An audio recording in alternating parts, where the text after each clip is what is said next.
impression est une impression de satisfaction lorsque les femmes qui constituent plus de la moitié de la population ici au Sénégal et dans beaucoup de pays du monde, se mettent ensemble pour mobiliser leur participation au processus électoral. Ce n'est qu'une bonne impression qu'on peut avoir. Du coup, c'est avec beaucoup de satisfaction que j'ai assisté aujourd'hui à cette activité qui a été articulée autour de 2 points principaux. Le premier point a été le lancement d'un guide dont on a parlé tout à l'heure, qui capitalise sur les expériences de cette plateforme en matière de processus électoral et droits de l'homme, qui va être mis à la disposition de beaucoup d'utilisateurs, un très bon document. Et la deuxième articulation était le lancement formel de la salle de veille que met Etudiam en place dans le cadre de l'observation du processus électoral, y compris de sa dimension des droits de l'homme. Donc, c'était une activité qui emporte notre entière adhésion.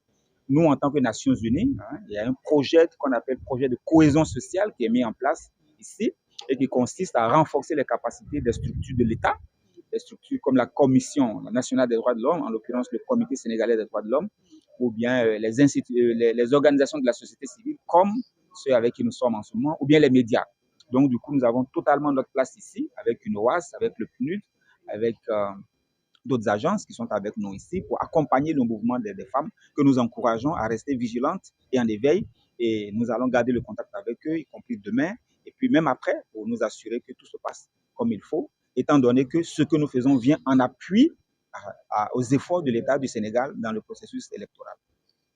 Ce serait trop dit. Nous accompagnons les organisations de la société civile, comme je viens de le dire tout à l'heure. Nous ne sommes pas vraiment impliqués, mais nous accompagnons et nous soutenons. Nous marquons par notre présence que nous sommes aux côtés des organisations des femmes et nous les encourageons à rester éveillés et à monitorer vraiment la situation des droits de l'homme. Nous avons contribué à les former aussi pour cela et nous avons foi qu'elles feront un excellent travail.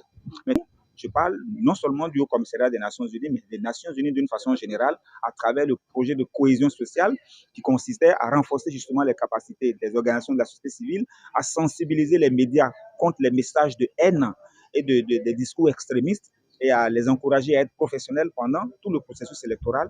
Et pas plus tard qu'hier, nous avons inauguré une salle de veille également au Comité sénégalais des droits de l'homme qui lui permet de se déployer sur le terrain et de monitorer aussi à distance tout ce qui concerne le processus électoral et de rapporter en conséquence.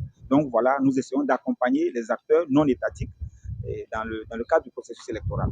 Parce que je suis une fraîche retraitée de l'UNESCO. Je voudrais d'abord que vous me permettiez de m'honorer de la présence en tant que membre de Etudiam du représentant de ACDH. Le représentant de ACDH n'est pas seul, il est avec l'UNEWAS, il est avec le PNUD, il est avec toute la communauté des Nations Unies. Mais ils sont aussi avec la communauté internationale. Vous voyez, depuis hier, nous avons eu l'ECOWAS, nous avons eu l'Union européenne et nous aurons toutes les personnes représentant quelque chose et qui viendront pour ces élections-là. Stratégie